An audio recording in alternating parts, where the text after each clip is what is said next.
Evangelho segundo Marcos, capítulo 12, a partir do versículo 35. E falando Jesus, dizia, ensinando no templo: como dizem os escribas que o Cristo é filho de Davi? O próprio Davi disse pelo Espírito Santo: o Senhor disse ao meu Senhor: assenta-te à minha direita, até que eu ponha os teus inimigos por escabelo dos teus pés. Pois se Davi mesmo lhe chama Senhor, como é logo seu filho? E a grande multidão o ouvia de boa vontade. Bem, nós temos aqui nesta questão a procedência do Filho de Deus, Jesus Cristo, que é o nosso Senhor e Salvador. Nós sabemos que Jesus, ele era da casa de Davi. A sua descendência era daquele grande rei, mas a sua descendência segundo a carne. E nós temos também uma descendência segundo a carne. E temos uma descendência segundo o Espírito.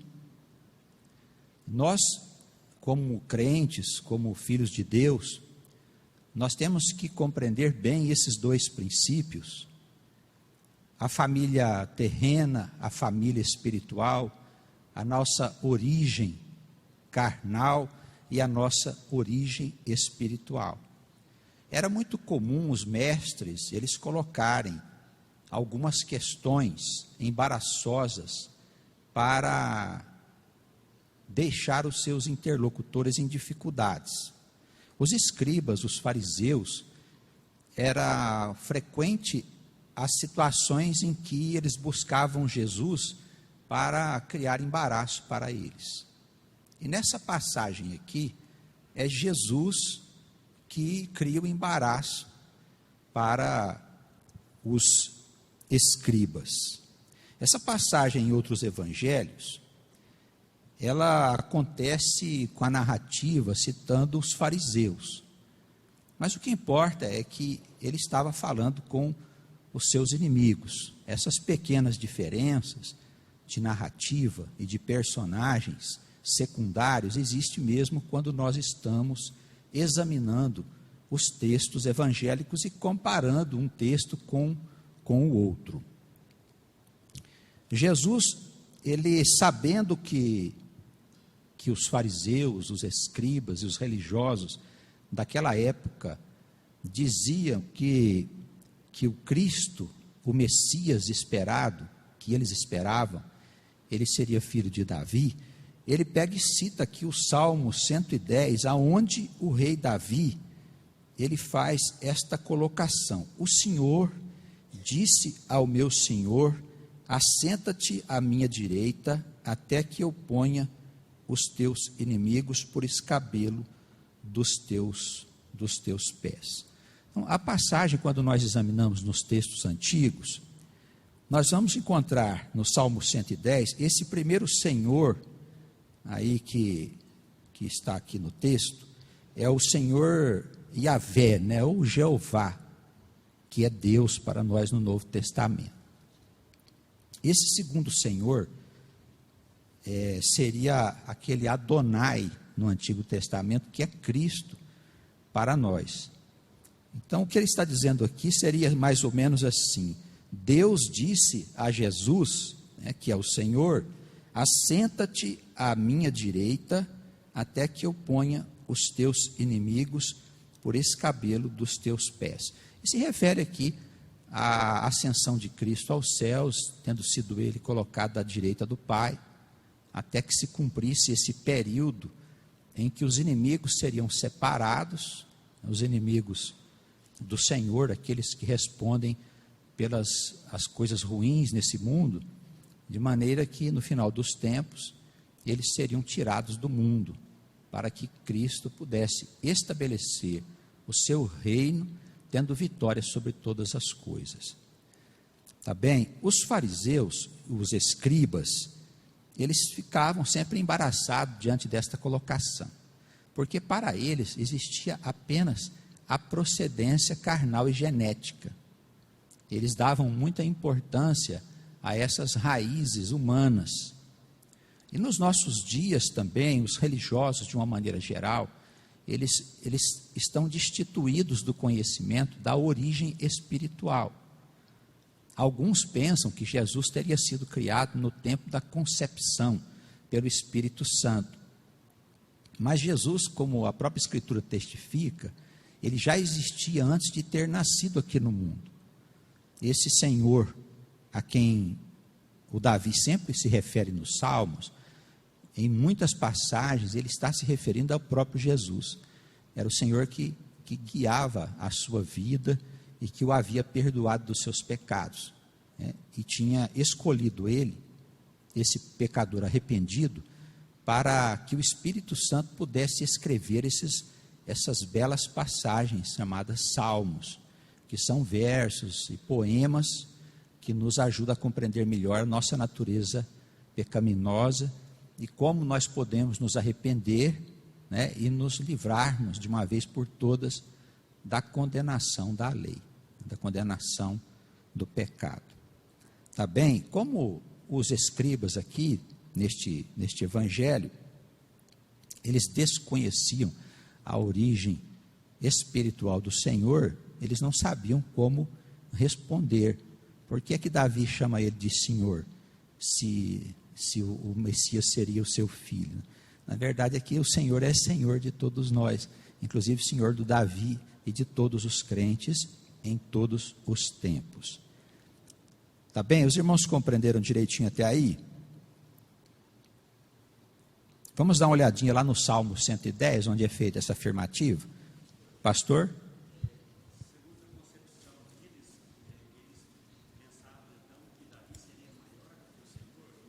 Sim, na concepção tradicional, eles pensavam que Davi seria maior do que o Senhor, que ele viria, vamos dizer assim, teria tido origem, né, como se a procedência espiritual fosse uma procedência genética. E o próprio Salmo mostra que não é assim, que antes de Jesus vir ao mundo, ele já existia, desde o começo desse mundo, quando Deus projetou esta humanidade e fez os seus planos para nós, ele primeiro chamou o seu filho, para que o seu filho pudesse saber das coisas que iriam acontecer aqui no mundo. Então Jesus vem cuidando de tudo há muito tempo atrás. E no Velho Testamento, algumas passagens em que eles falam que é o Deus que está conversando com os antigos profetas e personagens, na verdade, quem está falando é o Senhor, é Jesus, né? Porque Deus não assume forma de homem. Deus não é uma criatura que tem forma humana. Nós vemos que o Senhor do Velho Testamento, Deus, quando ele aparece a Moisés, a alguns outros profetas, ele tem forma humana. E a forma humana nós sabemos que é Jesus que tem. Então, embora tenha sido falado em nome de Deus, aparentemente nós podemos concluir que o Senhor é Ele que estava governando este povo desde lá de trás, desde as épocas antigas. Então Jesus é primeiro, né? Primeiro do que todos. Tá bem? Vamos dar uma olhadinha no Salmo 110.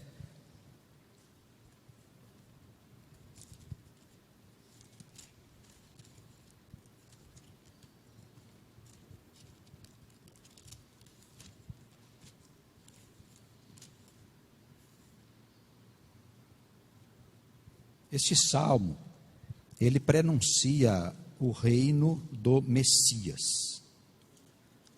A palavra, ela diz assim, disse o Senhor, né, que seria, aqui está certo, veja que Senhor está escrito em letras maiúsculas.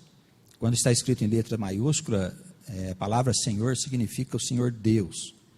Ao meu Senhor, que é Jesus, assenta-te à minha mão direita, até que ponha os teus inimigos por escabelo dos teus pés.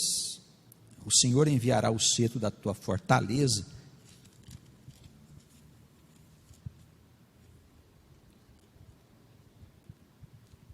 O Senhor enviará o cetro da tua fortaleza desde Sião, dizendo: domina no meio dos teus inimigos.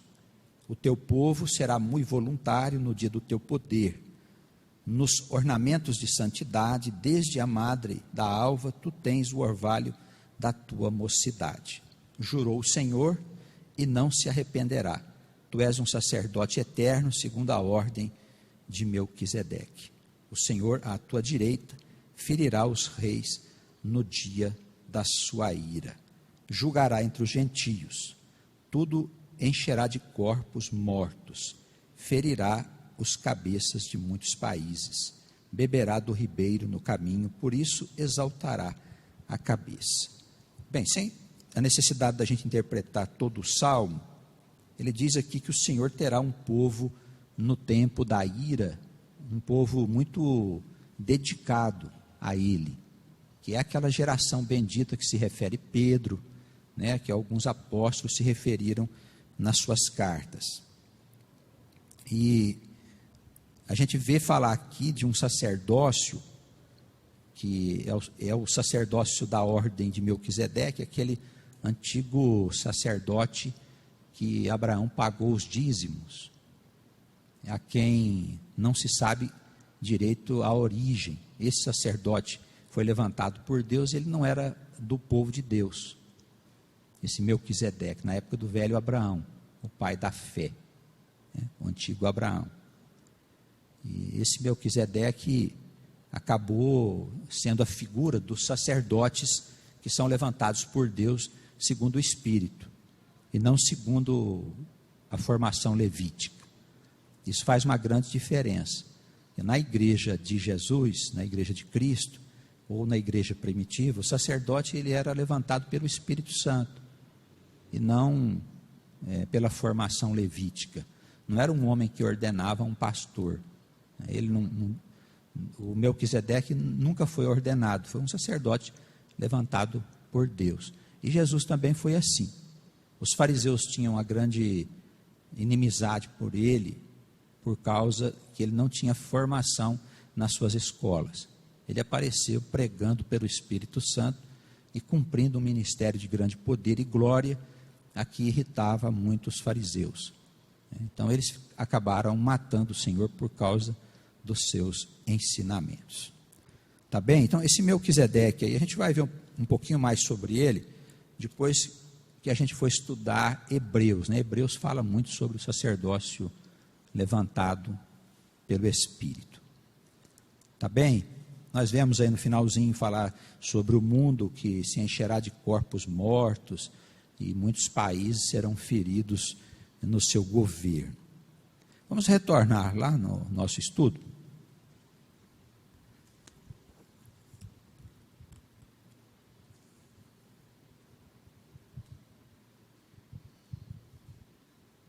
Os irmãos entenderam direitinho sobre essa questão do filho de Davi, do Senhor, o Jeová e o Adonai, que eram os nomes de Deus e de Cristo no Velho Testamento. Bem?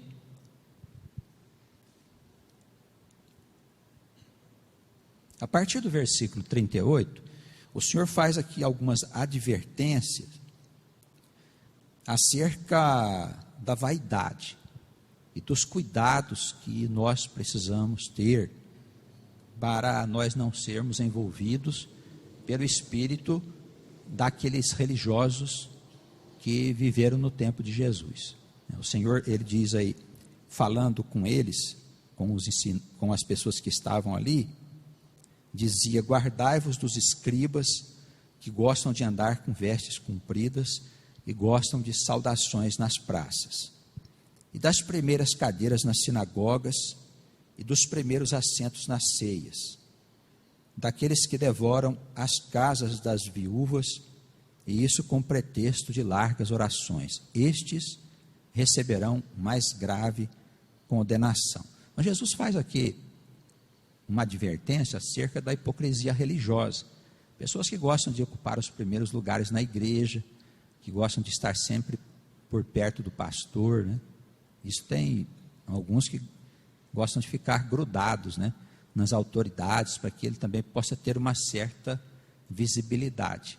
Então, naquele tempo eles usavam umas vestes especiais, umas roupas compridas, e até hoje ainda usam lá em Israel, alguns judeus ortodoxos ainda usam essas vestimentas.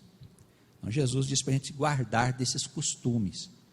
Entre nós não seremos assim, não faremos estas coisas. E gostar que as pessoas façam saudações a nós como se nós fôssemos diferentes das outras pessoas, né? Não pode ser isso. Não é de acordo com a vontade de Deus que nós tenhamos esse tipo de conduta.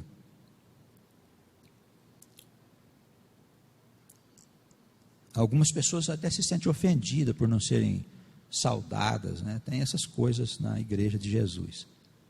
E se ofendem, fulano não entrou, não me falou bom dia, não me disse boa tarde, não perguntou como eu estava.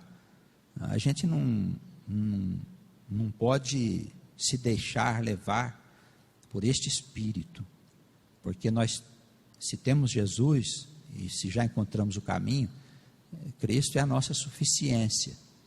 Nós não precisamos que alguém nos cumprimente. Se cumprimentou, está tudo bem. Se não cumprimentou, está tudo bem também.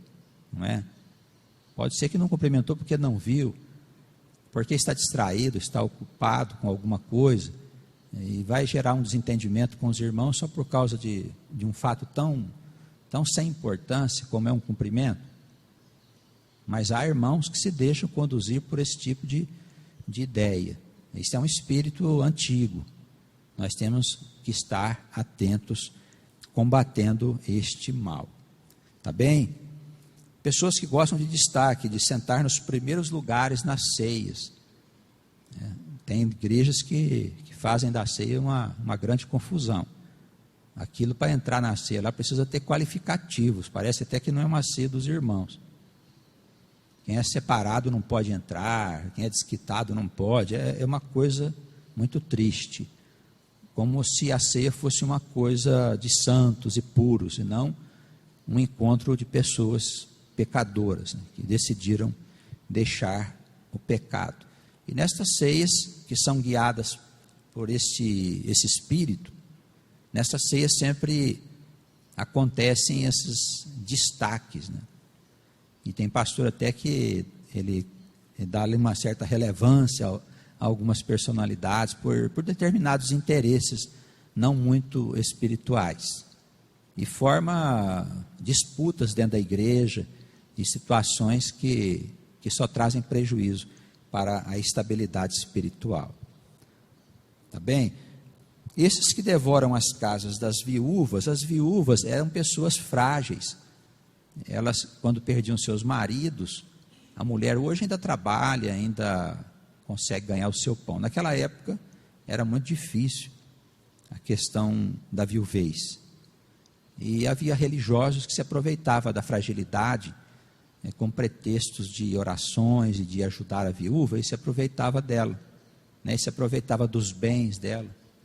E o Senhor, Ele lança aqui uma condenação mais dura para esses, que deveriam ajudar de verdade, né? Os mais frágeis. Então, estes receberão mais grave condenação. Tá bem? Até os irmãos compreenderam direitinho? Dúvida, pergunta, acréscimo, etc. Vamos lá.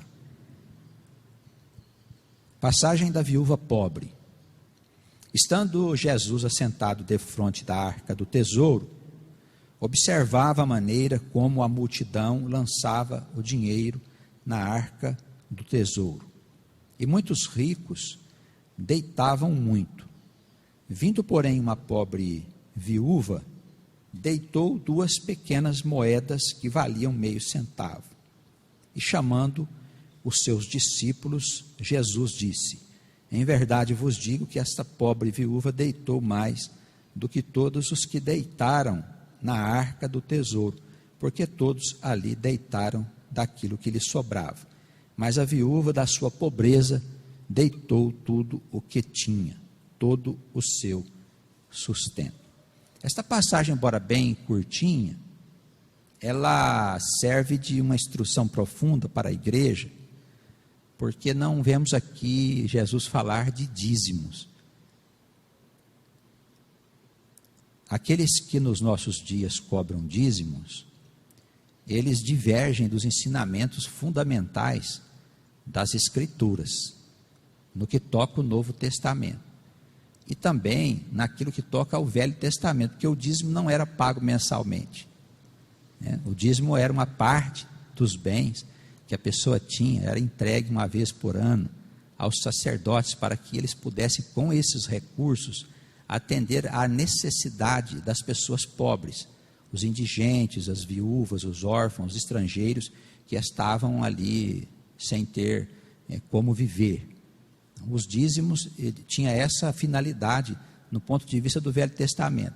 E nós vemos que nos nossos dias, esta visão sobre o dízimo foi muito modificada pelos pastores evangélicos, né? Principalmente das igrejas pentecostais. E eles fazem disso aí quase o ponto mais alto da igreja, né? E há situações em que só se falam de dinheiro, de campanhas e coisas que absolutamente não têm a ver com Jesus. Esta passagem aqui nós vemos que ele estava diante da arca, chamada gasofilácio. Esta arca era um lugar onde se deitava ofertas para os pobres. Isso era feito regularmente. E ele observava as pessoas que passavam ali, colocando as suas ofertas. E tinham alguns homens que eram ricos e que deitavam verdadeiras fortunas lá no gasofilácio. E passou esta mulher que era viúva, uma mulher pobre, e jogou ali 2 moedas. O Senhor aproveitou a oportunidade para ensinar sobre a maneira como Deus recebe a oferta. Ele disse que a mulher só tinha essas 2 pequenas moedas que valiam meio centavo. Ele então chamou os discípulos e disse: olha, esta pobre viúva colocou no gasofilácio mais do que todos os que deitaram na arca do tesouro. Ele disse: ó, as 2 moedas valem mais do que toda a fortuna que os outros colocaram. Então, o Senhor, o que Ele está querendo nos dizer aqui, que Deus, Ele observa o amor sacrificial. É isso que dá valor à nossa oferta. Como é que nós participamos da obra de Deus com as nossas ofertas? Nós estamos dando do que nos faz falta? Às vezes os irmãos na igreja, eles deixam sempre a igreja por último, né? É muito comum a gente ver irmãos que, em vez de participar com alegria da oferta da igreja, eles dizem: agora eu estou passando por um momento difícil, estou apertado. E tem uns que doam regularmente e logo que estão apertados suspendem as suas doações, deixando sempre a igreja por último, e a igreja deveria ser primeiro. Então Deus olha muito o amor sacrificial que você tem pela obra dele. Então não quer dizer, ele não está importando com quantidade, ele está observando a qualidade da nossa doação. Como que nós fazemos a doação? Com que coração? Com que intenção nós estamos doando? Nós estamos doando só por uma obrigação? Alguém nos constrangeu? A doação feita por constrangimento ainda é muito pior, porque meu coração não quer dar, mas alguém me obrigou a dar. Esta oferta, seja ela de que valor for, não tem diante de Deus nenhum tipo de efeito. Então, Jesus, só com este ensinamento aqui, ele já muda muito a nossa maneira de ver como que os recursos da igreja devem ser arrecadados dentro de um ponto de vista diferente daquele ponto de vista que nós vemos nos nossos dias. Existem situações que são verdadeiros abusos, com as quais nós, como homens de Deus, não podemos concordar. Não podemos ser concordantes com pastores que são lobos vestidos de ovelha e que estão roubando o povo de Deus. Tá bem? Nós não podemos ser concordantes com isso. Perguntas? A teologia da prosperidade é que prega esta estranha doutrina que enquanto mais a gente dar para Deus, mais Deus dará de volta para nós. Não sei de onde eles tiraram isso, né? Eles leem Malaquias e eles enganam o povo com Malaquias 3. Essa é a passagem que eles mais gostam de citar. Só que eles não dizem que faz parte do Velho Testamento, que esta instrução não foi nunca escrita para os cristãos, mas para os judeus lá da Babilônia, que chegaram da Babilônia e não pagavam os seus dízimos. Malaquias jamais escreveu para nós. Eles não dizem isso, porque tem pastores que nem sabem que existe Velho Testamento. Eles não têm informação nenhuma. Eles abriram lá uma porta e falam que são pastores. Não sabem qual é a diferença de Velho e Novo Testamento, Velha Aliança, Nova Aliança. O que está em voga dentro da igreja cristã e o que não está em voga. Eles não sabem nada disso. Não sabem o que é cristianismo, não sabem o que é reforma. Não conhecem a história da igreja, a vida dos apóstolos, a vida do próprio Senhor. Eles não sabem nada disso. E o povo diz amém a tudo, né? Nós temos que usar, irmãos, a arma do esclarecimento. A melhor coisa que tem é a gente pregar o esclarecimento ao povo de Deus. Explica para as pessoas o que é a Escritura. E com toda certeza o povo vai se libertar. Tá bem?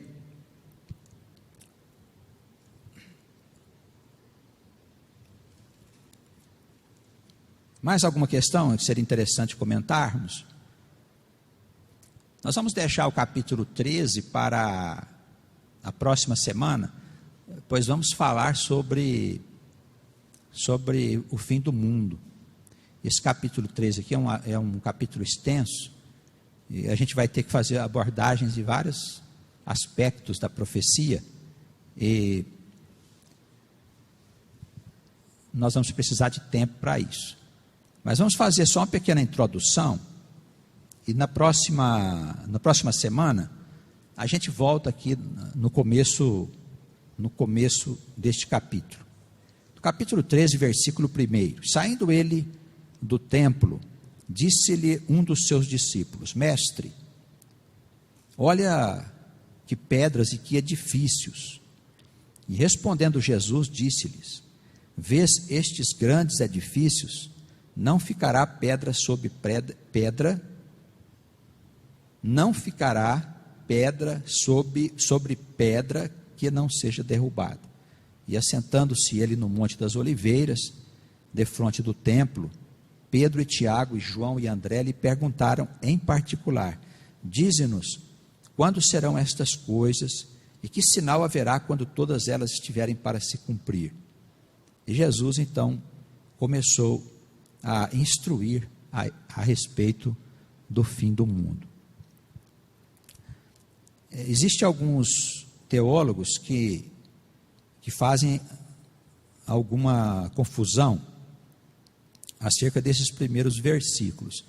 Eles estavam ali saindo do templo de Jerusalém, e como o templo era uma construção bastante impressionante, eles disseram para Jesus: Veja, Senhor, o tamanho dessas pedras, como o edifício é bonito, etc., né? Comentando com Jesus acerca da grandiosidade daquele templo. Jesus disse assim: olha, vê esses grandes edifícios, não ficará pedra sobre pedra que não seja derrubada. Jesus ele estava profetizando aqui a destruição do templo no ano 70 da era cristã.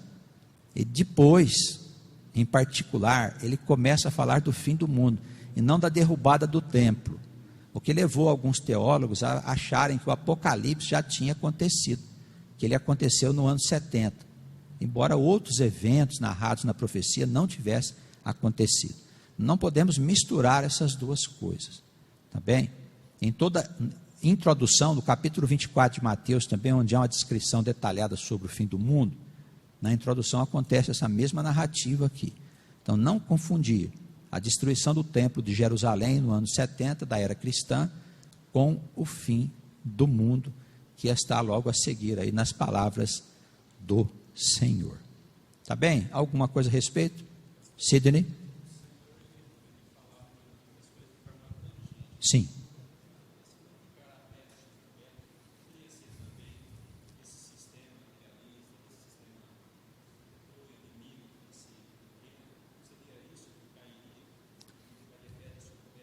Aí o senhor está fazendo uma interpretação paralela, né?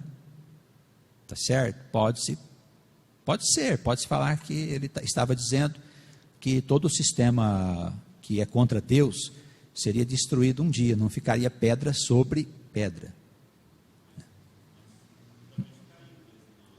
Sim, o templo caiu, tudo foi destruído. Foi destruído.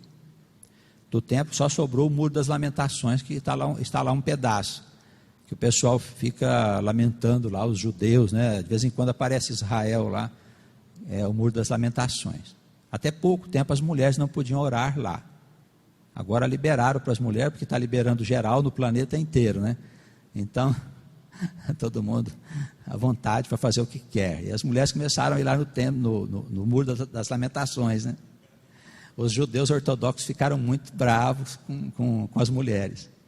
Aí teve que a polícia lá de Israel entrar no meio para poder deixar as mulheres orar. Senão os judeus ortodoxos não queriam que elas orassem de jeito nenhum.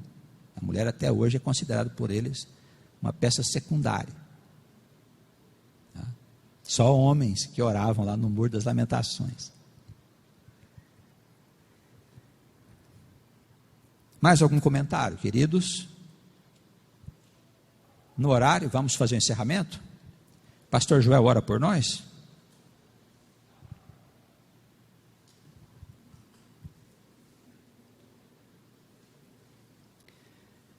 Senhor, nós lhe agradecemos por este momento de comunhão com teu Santo Espírito e a palavra, os ensinos que nos foram chegados, têm instruído a nossa alma, tem feito com que tenhamos um entendimento diferente das coisas. Por isso lhe agradecemos, Senhor Jesus. Permaneça conosco nas atividades que vão ser realizadas a seguir, que o teu Santo Espírito, Senhor, toque o pregador da noite e que a palavra, mais uma vez, nos traga paz e entendimento de todas as coisas. Amém.